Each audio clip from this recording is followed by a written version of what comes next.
Well, good morning, everyone. I'm Richard Clarida, and I'll be moderating this session with John Williams. This meeting is part of the C. Peter McCullough series on international economics. And so we'll be pursuing the following format. We'll begin with about 25 minutes or so of a Q&A session up here, and then the remaining 30 minutes will be question and answer time for the audience. Well, it was when I got the request a couple of weeks ago to moderate this session, I accepted immediately. I myself have been looking forward to it. Just a brief introduction of our speaker, and then we'll go right into the Q&A. John Williams is the president of the San Francisco Federal Reserve District Bank and has been president since 2011. Before that, he was the director of research at the San Francisco Fed, and really under his leadership turned it into one of the very top research groups in the Fed system. He began his career years ago at the Federal Reserve Board and was part of the group there bringing the Fed's modeling efforts into the 21st century. And many of us now actually use the Fed models because they're now made available to the public, and John had a big hand in developing that. Has a PhD in economics from Stanford and studied also at LSE and UC Berkeley. So let's get right into the opening set of questions before we turn it over to the audience. So John, what is your outlook for the U.S. economy, unemployment, inflation, and growth? And if that materializes, how many rate hikes do you think you would be recommending? So I think the 2016 is going to look a lot like 2015 in many ways. I expect the GDP growth to be about 2% real GDP growth this year, like we had last year. I think it's basically the same set of issues: strong domestic growth, especially in the service sector, some subtraction from growth because of the strong dollar and weakness abroad. So basically this balancing of the domestic economy kind of doing well, but facing some headwinds from abroad. I expect to see pretty solid job growth this year, like we saw last year, over 2 million jobs this year. And I expect the unemployment rate to continue to edge down from 5% today down a few more tenths. My own view is that we're basically at full employment or very near it based on a 5% unemployment rate. So I feel that's very good news. And with a strong economy and with the dollar and oil prices and other influences basically turning more neutral in terms of inflation, I view inflation as moving back gradually over the next year or two to our 2% goal. Like you said, I started this job in March of 2011. It's been a long slog, but actually I think, on our full employment mandate, we're basically there. And on our inflation mandate, I do think we're not only have made good progress, but pretty optimistic that we'll get to our goal in the next year or two. And then if that outlook materializes, what rate hikes would you be recommending? Oh, I didn't get away with skipping the rate question. Okay. So, I think that our basic strategy is the right one, and that's, slowly or gradually removing accommodation, meaning raising interest rates over the next few years, and getting our interest rates back to normal. Now, the exact timing of when we have the next rate increase will depend on the data, depend on how we're doing relative to our goals. But when I look back at the March economic projections that my colleagues and I put out, suggesting, over the rest of the year, say 2 or maybe 3 rate increases this year, maybe 1 or 2 more next year, so 3 or 4 next year. I think that's still about right. It'll depend on the data. We'll still get another month of data before for the June meeting. Want to analyze that and come to a conclusion. Obviously, we'll be meeting numerous times a year. Get to keep doing that and think about it. Okay, good. One of the bright spots in the economy recently has been the pickup in wages. Not only are wages rising, but labor's share of national income has been rising. So how does the Fed factor that into its reaction function for the economy? Sure. And, the wages have actually been the puzzling part of the story. Wage growth has not picked. We kind of would expect with unemployment coming down to about 5%, wage growth would have started picking up earlier. I think a number of factors have held wages down. One is the very slow productivity growth and some other factors, but we are seeing some signs, encouraging signs, that wages are starting to pick up. I think wages are the biggest cost for businesses, so that's going to put up somewhat upward pressure on inflation. I think we have to be realistic, kind of what's the normal for wage growth. My own view is productivity growth probably will average about 1.5% over the next several years. So, we might be seeing wage growth of something like 3.5% being normal. So we're moving towards that, and I think that's a positive sign. It shows, I think, a couple things. One is, that we are close to or at full employment with wage growth picking up. That's kind of a sign of where the labor market is. Obviously, it also is a sign that, we're seeing some uplift to inflation, which is a good thing. It is. Now, speaking of inflation, since the Fed announced in January of 2012 that it was pursuing a formal inflation target, inflation has undershot that target for 4 years and will likely undershoot this year. So how would the Fed react to a modest overshoot of inflation relative to target? Core CPI, for example, is already above 2. Would it welcome that? Yeah, this is probably, when you say how will the Fed react, it's probably the time I should put in my normal disclaimer that my remarks reflect my own views, not necessarily anyone else. Okay. So I think that you're right. This has been an undershoot for several years. There are some signs that inflation expectations have come down a bit, and that's somewhat worrying to me, because having well-anchored inflation expectations, people having confidence that the Fed will achieve its goals is very important. So my view, my own forecast, my own view of appropriate policy is we'll see inflation move back to 2%, not overshoot by much, but definitely get to 2%. If it overshot by a few tenths for a while, that wouldn't be a big problem, I think, because we want inflation to be on average 2%, sometimes a little bit above, sometimes a little bit below. I wouldn't want us to purposefully overshoot inflation, the 2% goal, by a lot and for an extended period, and here's why. If we overshoot inflation moved to 2.5% or 3%, say, well, then we would have to bring inflation back down, and we would have to tighten policy and slow the economy a lot. So I think that there are some risks to, there are always risks to overshooting your target and risks to, having to undo that. So, my, kind of perfect landing for the economy would really have inflation moving, basically back to 2%, and then from that point, it would kind of be sometimes it'd be a little above, sometimes a little bit below, but averaging to. Mm-hmm. Now, on that point, we were chatting before on stage that you attended a conference honoring Mike Woodford, one of the great thinkers of monetary economics, and of course, Mike's theoretical work has pointed to the benefits of a version of inflation targeting, price level targeting, in which case, if the Fed were price level targeting, it would be aiming to overshoot now. Right. So the Fed's thinking on price level targeting? So this is, I think, a pretty important issue, not just for the U.S., but for other countries. I mean, the U.S. and most, as you know, most advanced economies and many emerging market economies, the central banks, have decided to go some kind of version of inflation targeting, where you basically say you want inflation to be 2%, and if you're above, you try to bring it down to 2. If you're below, try to move it back to 2. And that's worked amazingly well across dozens of countries over the last several decades. So it's been a big success. Price level targeting basically says, I want the price level to grow, say, at 2%, but any undershoots or overshoots are made up later.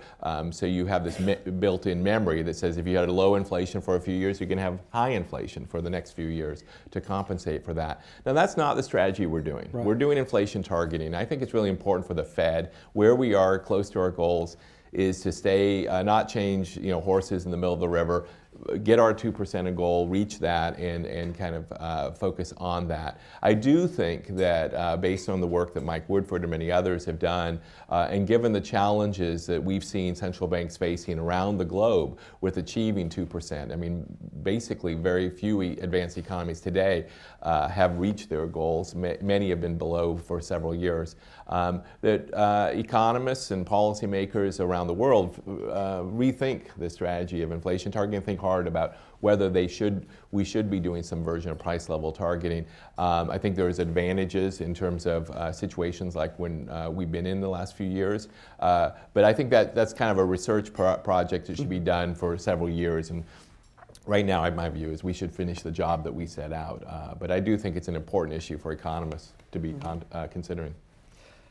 Okay. I think we've all noticed, those of us who follow the Fed, that this Fed has been emphasizing global developments as much or more than other Feds. And personally, I applaud the Fed for that. But does it complicate communication? Since the Fed's mandate is U.S. inflation and unemployment, does it complicate communication to be discussing global developments?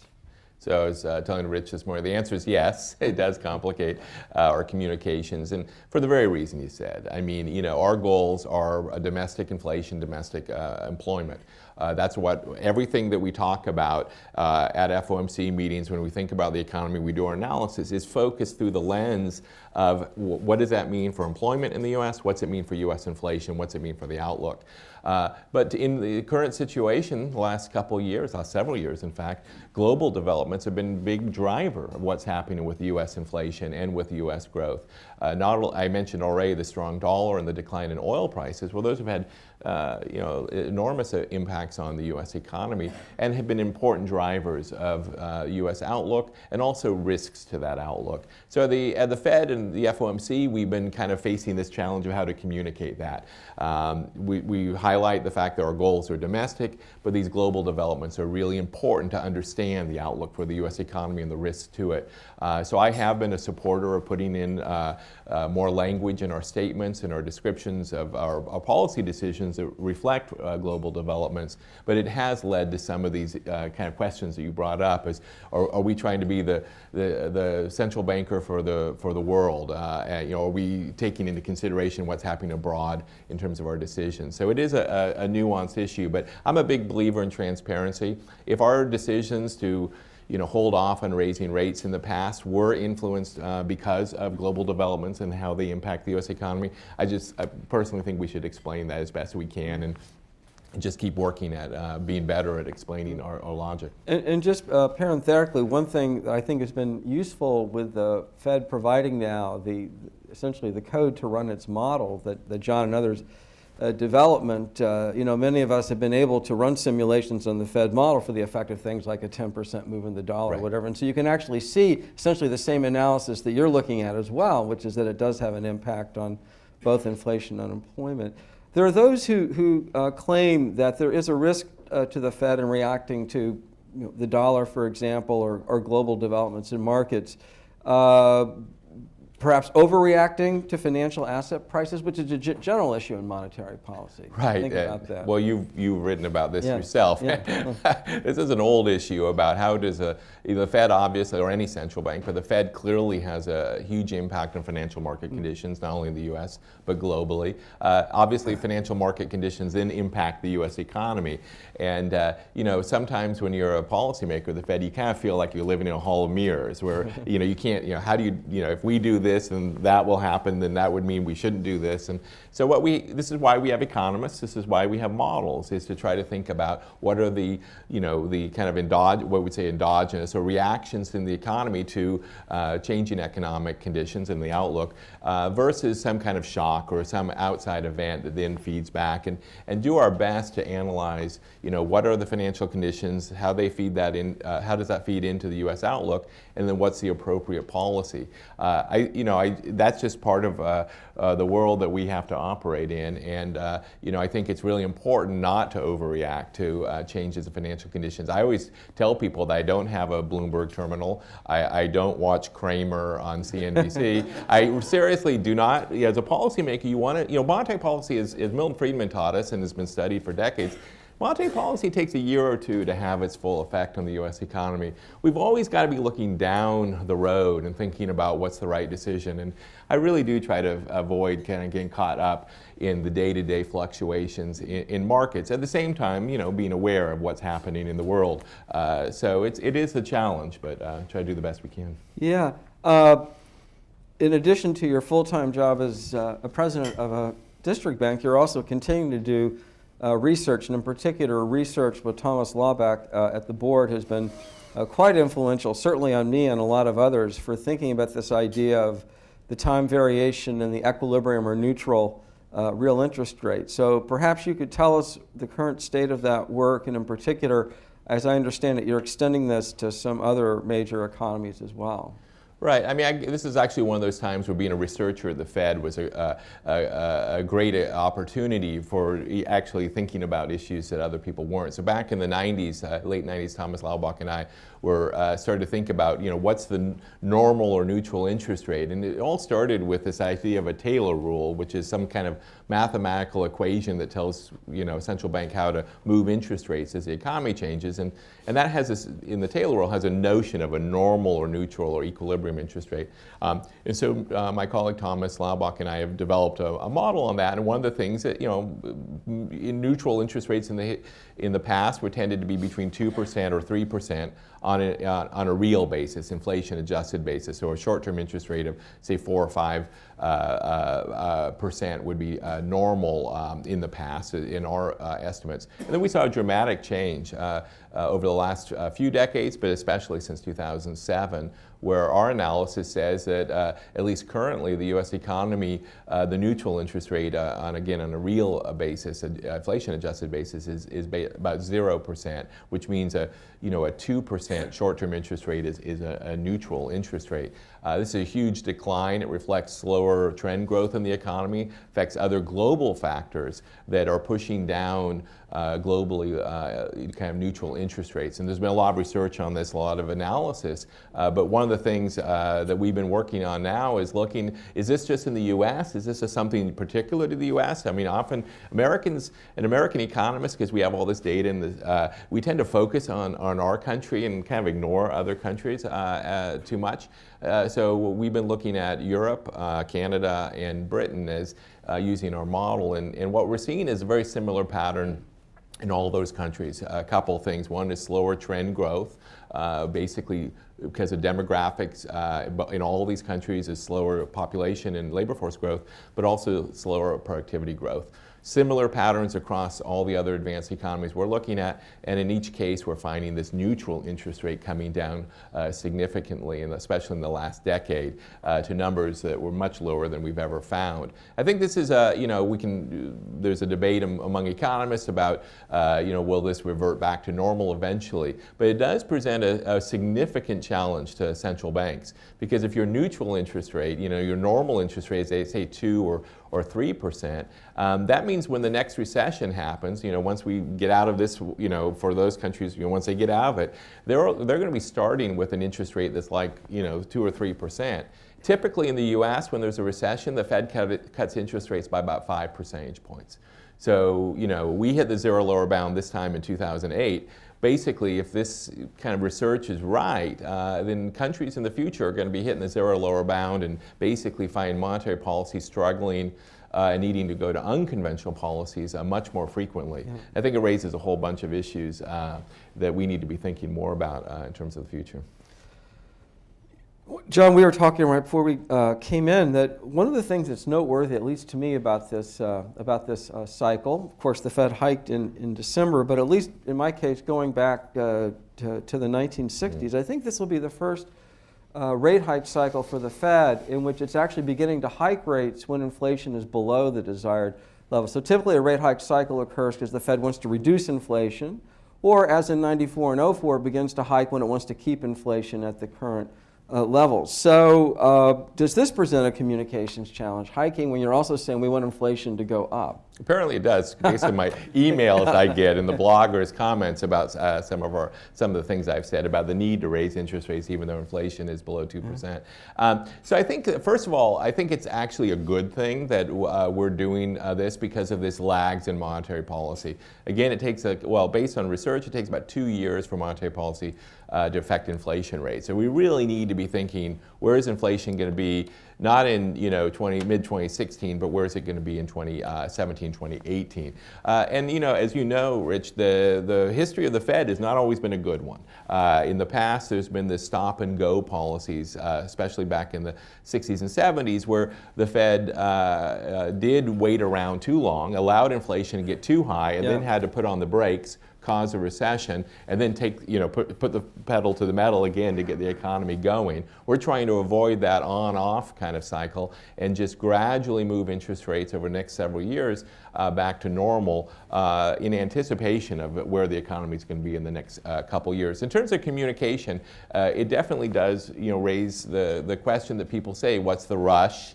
Why are you raising rates when inflation is still about 1.5% on a kind of a underlying basis? And my answer is, we were at 0 for 7 years. We've only raised the rate once. I don't know how the word rush fits into that description of the Fed. But again, I think we're trying very hard to balance the need to be forward-looking, but also the fact is, and this is a global environment where growth is going to be slow, and there's a lot of disinflationary pressures globally, even though the U.S. economy is doing better. So the Fed, of course, has a large balance sheet, about $4.5 trillion, reflecting the quantitative easing programs. And at various times in minutes and statements, Fed officials have also indicated a desire to have the balance sheet shrink over time. So could you update us on the current state of play of the Fed's thinking on this, because it has evolved, and in particular, when the balance sheet does begin to shrink, how will that occur? Right. Well, the balance sheet, started at about 850, 900 billion when we started in 2007, and as you said, we're over $4 trillion now, and most of that increase is due to the quantitative easing programs QE programs that we've done, which increased our asset side and obviously equal increase in the liability side in terms of reserves in the Federal Reserve System. So the current thinking is that we're going to use the Fed funds target, the short-term interest rate, as our primary policy tool to adjust to reflect macro circumstances and leave our balance sheet, at least for the time being, where it is. And how do we do that? Well, as our assets basically mature or paid off, we're reinvesting the proceeds from that to keep the quantity of our balance sheet at the same level. And we've been doing that for years now. We'll continue to do that for the time being and basically adjust the interest rate to changing economic conditions outlook. Then once we get well away from the zero, basically, once the normalization is we made enough progress on that, then we're going to allow the balance sheet, the plan is to allow the balance sheet to basically organically decline over time. And what I mean by organically is that, we hold Treasury securities, they mature eventually. When they mature, we just won't reinvest that. And our mortgage-backed security portfolio, those mortgages do get paid off, either through principal payments or people paying off their mortgages. And over many years, well, actually many, many years, that side of the balance sheet will come down. Now, based on our own projections and analysis we do, once we start this process of allowing the balance sheet to shrink over time, it would get back to a more normal level in about 6 or more years or something. So it's going to be a very gradual process of moving that back to whatever the new normal there is. Now, I think the point is really about communications, in my view, is that the Fed funds target is really the active tool that we're using, either up or down, to respond to changing circumstances, and the balance sheet is basically just happening in the background. Now, the good news for transparency is every Treasury security, all the securities we own, is publicly available on the Fed, New York Fed's website. So people can plan ahead, and I don't think there'll be disruption when we start that. So it's really just a matter of having that happen slowly over time. Now, the big question I will tell you is what's going to be the new normal for the balance sheet, and that's something that we haven't actually decided. This is something we are studying, and the idea is to shrink the balance sheet from where it is today. But we'll see over next few years. We can think hard about should the balance sheet shrink all the way down to where we had just maybe $25 billion of excess reserves, or we want to take a different stance on what's the right amount of excess reserves. And this is an ongoing research topic. Thank you. One more from me, and then we'll turn it to the audience. So be thinking of the questions you'd like to ask. One interesting development in the U.S. labor market is after several years in which labor force participation was declining, it began to pick up, I think, about a year and a half ago, as some discouraged workers re-entered the labor force. So how do you and others think about that as potentially a positive for the supply side of the economy and for those those individuals getting back in the labor market. So how much more potentially do we have to go on that? Yeah, well, that's a big question. Yeah. I mean, you know, we don't know. We're not that good at predicting labor force participation. I think that during the recession, we saw two big developments. One was dramatic decline in labor force participation because of retirement of the baby boomers and things like that. So that's kind of the part that we more or less understand. The other was a decline that I think was due to cyclical factors. It was the worst recession in 50 years. It lasted a long time. People did drop out of the labor force who actually do want to have a job. So as we've seen the labor market get better, we've been adding millions of jobs the last several years. We are seeing some people come back into the labor force, and as you mentioned last year, a noticeable pickup there. So my own view is that most of the where labor force participation is today, most of that is structural. Most of that is the declines that we've seen is due to demographics and things. But we definitely could see some further increases in participation as we pull more and more people into the labor force who had basically been sidelined during the recession and during the recovery. It is a question mark. It's one of those things that we have to continually update our estimates. One of the things when you're a policymaker, you have to basically be Bayesian. You're always reassessing your assumptions, you're reassessing your views based on the incoming data. And if labor force participation does pick up, continue to pick up, then I'll probably be more optimistic about how much further increase we could see. Right now, I feel like we're probably close to the trend, but I have an open mind to that. So what's it mean? Well, what we've seen the last several months, even though we've been adding a lot of jobs, unemployment has not been coming down. It means more supply side of the economy. And so it's a positive development. When I look at some of the statistics that they collect, they actually ask a question in the monthly survey of households. And they do ask the question, if you're not in the labor force, meaning you're neither working nor actively searching for a job, do you want to work? And that number of people who want to work but aren't in the labor force has shrunken dramatically over the last few years. So there's, at least from that question, there doesn't seem to be a lot of people still standing on the sidelines. Okay, so at this point, I'd like to invite members to join in the conversation with their questions. I'm reminding this meeting is on the record. So if you have a question, raise your hand. A microphone will be brought to you. Please stand, speak directly into it, your name and affiliation. And please limit yourself to one question and keep it a question. So let's see. I see Willem Bouter there, so we'll let Willem kick it off. Willem, the way to turn a statement into a question is just to say, don't you agree at the end? Right. Willem Bouter, City and Council of Foreign Relations. I was somewhat shocked but not surprised to hear no reference to the word financial stability in the entire exchange here. The Fed has not just a monetary policy dual mandate. In fact, it's a triple mandate, moderate long-term interest rates, but never mind. Right? It has a financial stability mandate, and much of the Federal Reserve Act is in fact about this. Now, we clearly are in the US suffering from late cycle syndrome, right? Non-financial corporate credit, especially high yield. We see CLOs backed by subprime car loans in large amounts, and we even see, again, CLOs backed by residential mortgages. I never thought to see those again, subprime residential mortgages. Now, the Fed has no counter-cyclical macroprudential instruments. Is there a case for raising the policy rate for financial stability reasons, even when it's not warranted for dual mandate reasons? Do you agree? Don't you agree?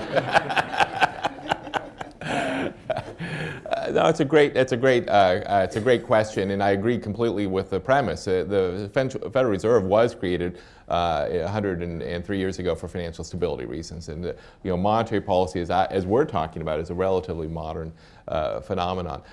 So the way I view the issue in terms of financial stability is that given that we are close to our dual mandate goals, essentially at full employment, and I believe on the inflation side we're not only close but moving towards it, I do take seriously this the notion that very low interest rates for a very long period of time does create, as we know from history and from the study of this topic, does create a lot of basically reach for yield, risk-taking channel, and can contribute to, I think, investors and other households and businesses taking on risks that actually don't make sense in the long run. They only make sense in an environment of very low interest rates. And so one of the reasons we don't want to keep interest rates excessively low and just let's see where this economy takes us, if you will, is because I believe these risks will grow over time. Right now, I don't think we're in a significant risk of in terms of financial stability or risks of systemic risk right now, but we don't want those to occur either. So I do agree that one of the arguments of normalizing monetary policy, given where we are in our macro goals, is to make sure that those financial stability risks don't further increase and become more of an issue. I don't think we face really a trade-off right now because I think that the macro situation supports raising interest rates as well as the financial stability issues that Willem raised. So I don't see this as a tension in terms of monetary policy. In terms of macroprudential tools, I agree with the point. I made this point in a number of speeches. Everyone loves to say our first line of defense should be macroprudential tools. Well, in the U.S., unlike some countries, we don't really have explicitly macroprudential tools. So what we need to do, macroprudential tools are things that you think about it in other countries where the government will just say the loan-to-value ratio on mortgages, they basically lower the level of what's allowed on new mortgages from, say, 80% to 60%, and it's required throughout the country. Well, we don't have those kind of tools, but we do have some tools that have a macroprudential kind of use, and I specifically refer to the Fed's stress tests or CCAR process, where basically if we're worried about significant risks in parts of the financial system, we can build those into our stress tests to make sure our largest banks can withstand a major decline in asset values or other events in those areas of the economy. So I think we do have some tools that we can bring a macroprudential perspective or framework to, but I do think this is something that, whenever I hear someone say macroprudential is our first line of defense, in the U.S. it's really microprudential, which means strong regulation and supervision of financial institutions, plus some of these other tools where you can bring more of a what we call macro-pru perspective. Next question, please. Right there in the blue jacket, yes. Raleigh Flynn, Singa Consulting and Georgetown University. We all heard and read about the New York Fed, the cyber hacking. Could you comment on what you in San Francisco are doing to bolster your cyber defenses, both technically and in terms of your management structure? Sure. And this issue of cybersecurity is obviously incredibly important, not only for banks, for businesses, for all of us, but at the Fed we take it very, very seriously. The Fed does operate the largest payments systems in the U.S. economy, whether it's FedWire, whether it's check or ACH. So we do an enormous investment in terms of making sure that our systems are safe and are bulletproof as well as we can. I think a couple things that means is not only investing in hardware and software and personnel, but also having very stringent programs around employees, insider threats, thinking hard about what all those risks are and how those are changing all the time. So this is a big area for us, but it's also for our own bank and for our own system. And obviously, when we think of the Federal Reserve System, there's 12 Federal Reserve Banks, there's a board of governors. All of us are working together on all these cybersecurity risks as a system, not individually. San Francisco doesn't have its own cybersecurity program. It's a Federal Reserve program. But then we're working hard with the banks that we regulate and supervise to make sure that they are putting in place stronger cybersecurity defenses, being much more proactive, much more modern in their thinking and their investments there. So when a lot of people ask the question of we're seeing a lot of the smallest community banks either disappear or merge. Why is that? I mean, I actually think cybersecurity is one of the biggest challenges for the smallest institutions because it's just a fixed cost of running a business today. The last thing that I think we really need to do is to see banks and financial institutions definitely working better together about this, because there's a competitive advantage. If you can say we're better at cybersecurity than my competitor, you should do business with us, and that's true. But we also want to make sure we're sharing information across institutions and working together. In terms of, I think the biggest challenge for us is this is a threat that is becoming more and more sophisticated with a lot of money behind it, and obviously at times foreign government. So this is not, you're the kid in Berkeley and living in his parents' garage anymore. We are way, way beyond that, and we understand that. And in terms of our own policies we've instituted at our own, at the Fed, but obviously in the San Francisco Fed too, we instituted a number of programs that basically restrict us significantly in terms of, we do background checks. We do a lot more work on basically making sure that access to the payment system, to what we call the backbone of the Fed, is very tightly controlled. And one of the key advantages of that apparently is that I still use a BlackBerry.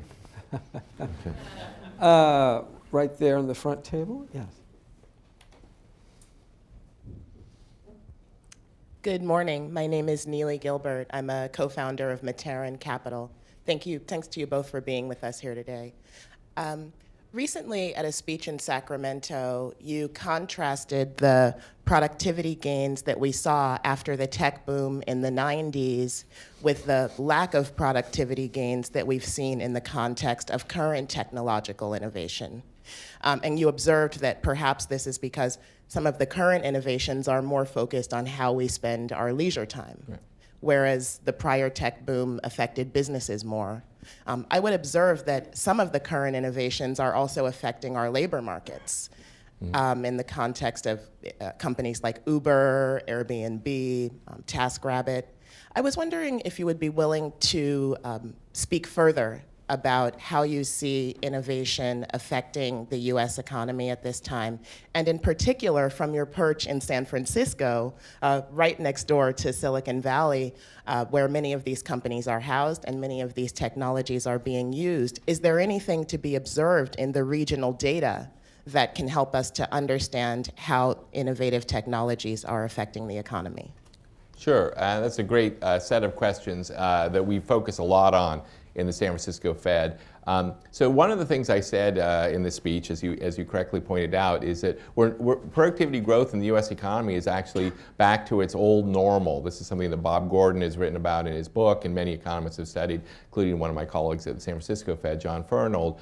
And basically, normal productivity growth in the U.S. is about 1.5%. And then we get, during our history, we get, in the US and other countries, there's these periods of surges in productivity growth, often associated with a whole set of fundamental breakthroughs in technology, whether it's electrification, whether it's internal combustion engine or things like that. And they all come together and they basically transform what we make in our economy and how we make it. And we had a mini boom in the 90s around high tech, especially around basically computers, the internet, and all of that. And it lasted for about 10 years. It was a small productivity boom compared to the others.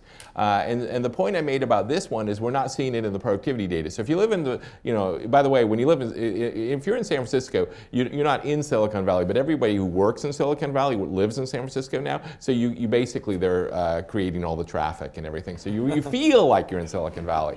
What we're seeing is a couple things. I think why we're not seeing a big productivity boom. One is that some of it's just it's really that it's about leisure time. It's about sitting on your phone if you're on the train or the bus or at home, and you're seeing all the amazing things that cats can do, which you never knew before. Okay, so that's great. I'm not against it. I love cats. I say this and people say you don't like cats. No, I love cats.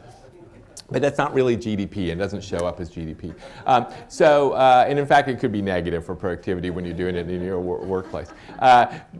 So that doesn't show up in GDP. Maybe it shows up in utility. Maybe it makes us happier and stuff, but happiness isn't what we're measuring when we measure output per worker in the business sector. The other thing is we don't produce computers in the U.S. Very much anymore. Back in the 90s, we were actually building the computers. The chips were built, made by Intel or other companies. Computers were often assembled here, but a lot of this was actually investment in the United States in very high productivity jobs in the United States in the hardware industry. Well, the hardware industry has mostly moved out of the U.S., has moved to Asia, and now a lot of the innovation is really in software. And that just doesn't affect productivity in the same way that all those jobs, factory jobs, that we saw in the 90s. Now, in terms of if you're in Silicon Valley, they say, no, John, you don't understand. We're mismeasuring. It's the accountants that are wrong. It's the economists. It's the government, statisticians. But again, my colleague John Fernald just did a really good Brookings paper and a couple papers now on this. And if you look at the productivity slowdown, no matter how you slice and dice it in, or how you try to, get all the gig economy and Google and Facebook and all these things measured as best as you can. It doesn't really change the story. The productivity slowdown is real. Whatever we've seen in the last 10 years is likely to be what we'll see in the next 10 years. And it's just basically because the newest technologies haven't fundamentally changed what we produce and how we produce it in the U.S. in the way that earlier ones have. Now, going back to the gig economy, I'm going to say something else that people in Silicon Valley just shake their heads. It's like, you're economists, you don't understand. It's still tiny. Even in the Bay Area, it's tiny. Companies like Uber and Lyft and those. The taxi industry is basically rounding error to the U.S. GDP.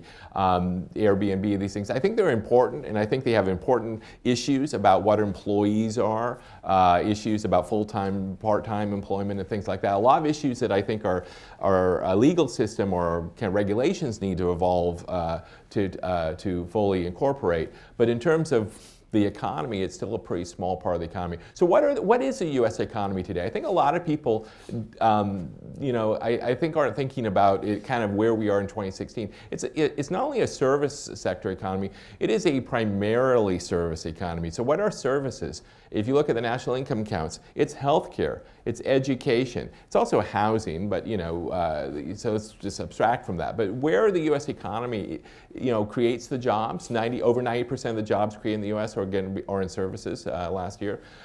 Where's our GDP growth is in services. Manufacturing is a very small part of employment. It's still a part of the GDP.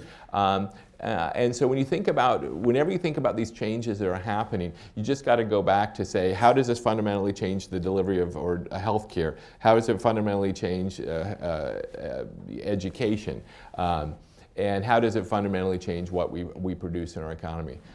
So these are great open questions, but right now, we're studying them actively. I think there are a lot of regulatory legal issues that need to be thought about. But in terms of the macroeconomy, it's just not having the impact that I think a lot of people would have expected. By the way, even if you try to measure this utility thing, some people have studied how many hours people spend on their iPhones and Android phones, and for me and my BlackBerry, but of course I can't do anything cool on my BlackBerry.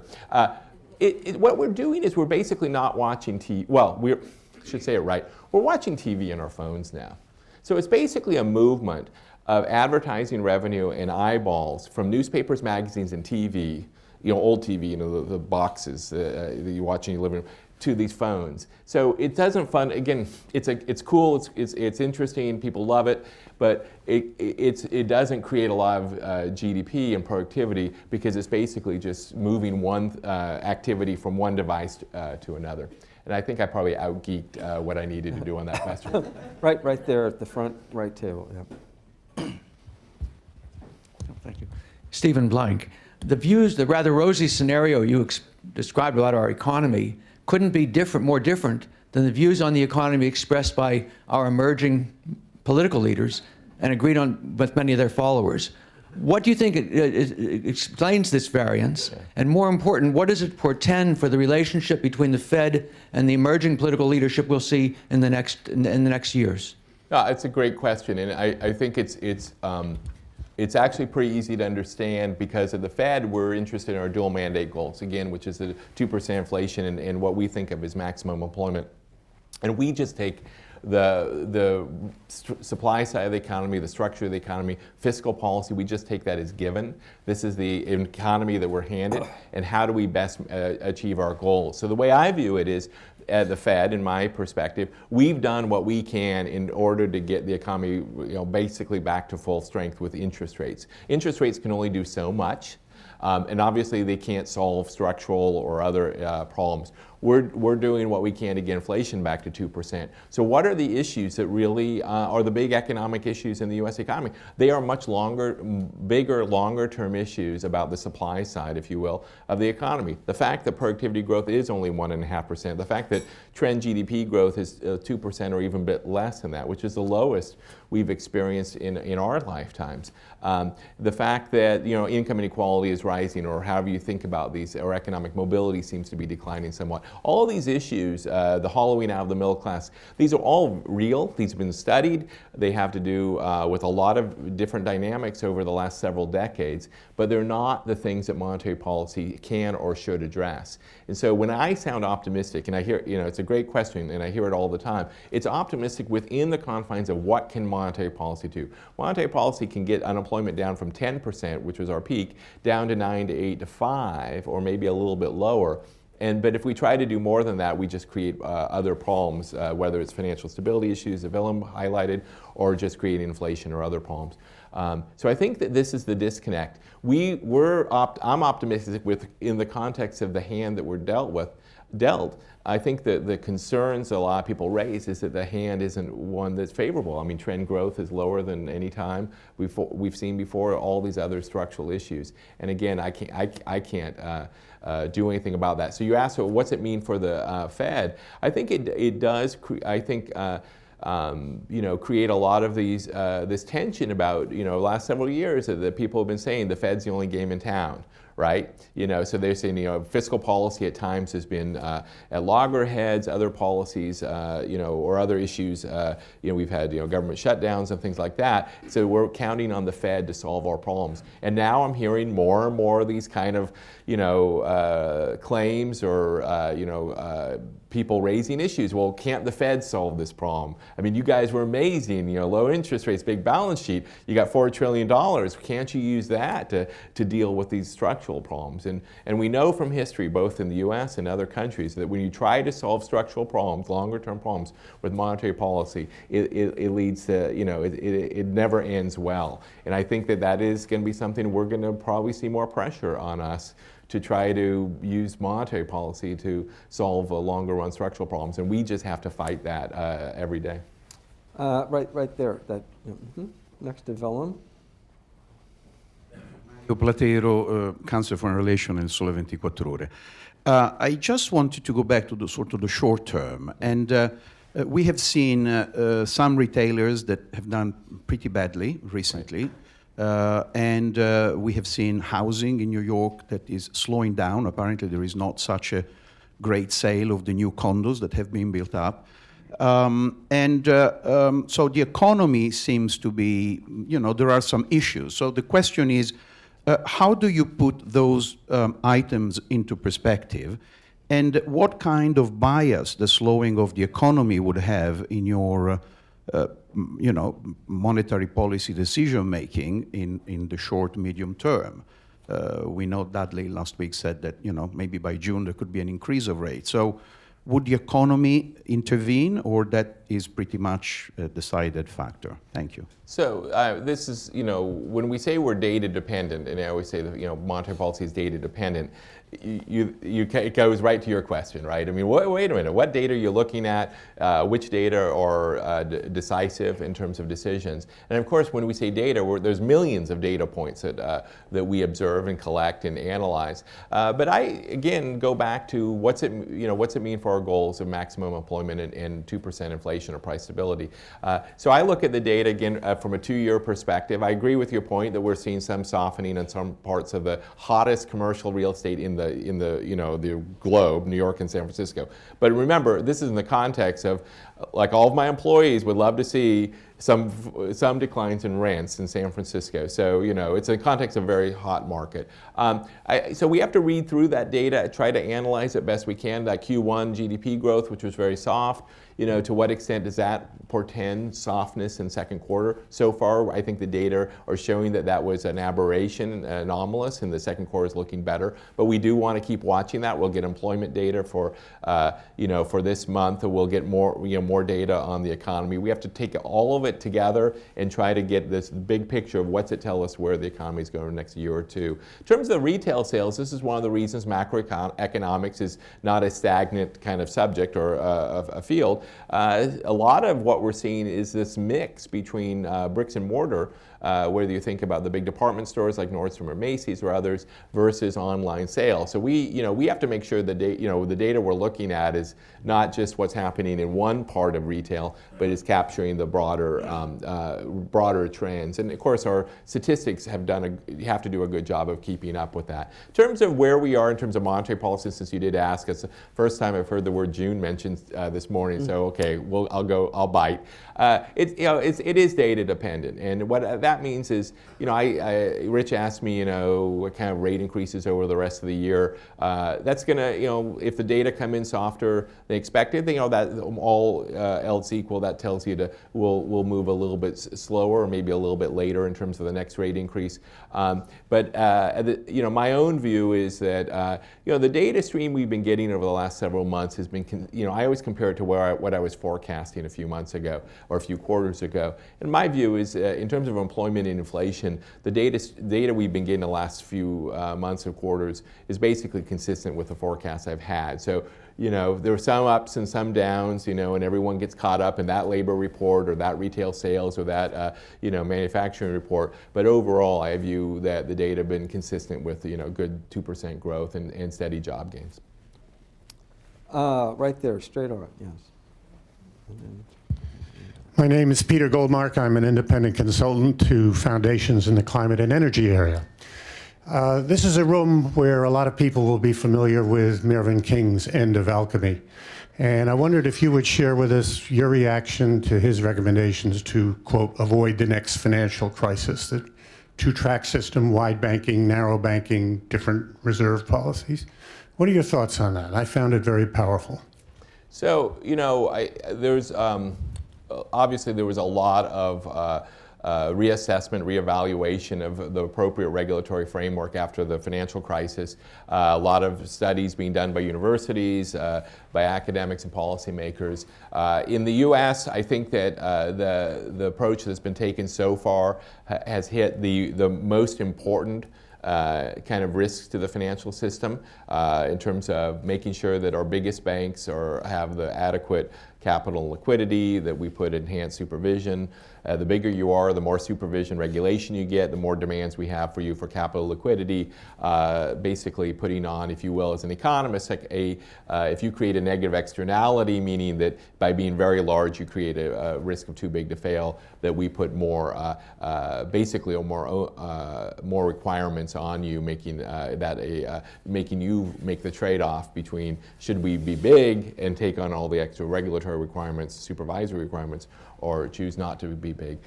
So I think that the approach we've taken so far has been the right one in general. It's very complicated. It's got, nothing's perfect. But right now I feel that in terms of the largest banks, in terms of the financial system broadly, we're in a much better place than we were 10 years ago. However, I think that the issue that we should be kind of reassessing and reevaluating over the next 5 to 10 years, or thinking about in terms of the future, the way that came to your question is, what do we do in the U.S. around the shadow banking system, which is now, because we've got more regulation, more requirements on the regulated depository institutions, it's just obviously pushed more and more activity to the non-depository institutions of shadow banking. And I think that this is the area where I worry, as it's grown, it creates a lot of systemic risk. Obviously, we saw that in the financial crisis with AIG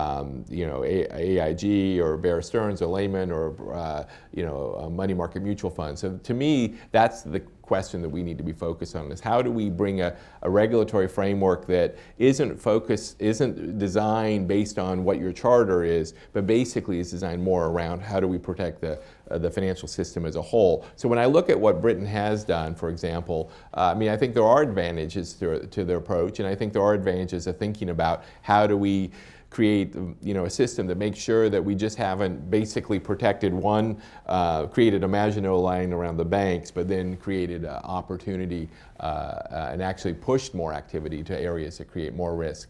Right now, I have to admit that the Fed, we're just focused on getting the Dodd-Frank, if you will, regime in place, getting the last few pieces, which has to do with living wills and all of that, to the place where obviously the Board of Governors, FDIC, are comfortable with that. I think once we have all of that, then some of these kind of deeper, longer-term questions are ones we should be thinking hard about. And the last question will be right there at the front table. Morning, Bhakti Merchandani, 1 William Street. Thanks for a great discussion.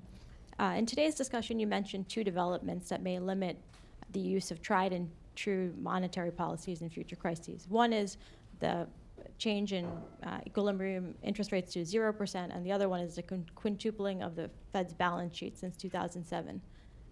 Given both of these developments, what types of unconventional monetary policies do you expect the Fed to consider in the next crisis? Not just crisis. I think just even in the next recession.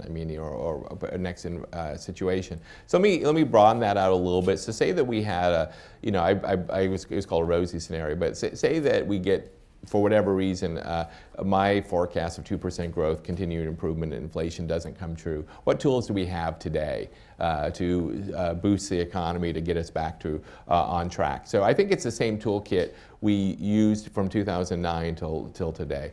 Basically, interest rates to close to zero. We could lower interest rates back to close to zero, or not raise interest rates. That would be one way to stimulate the economy if it was needed.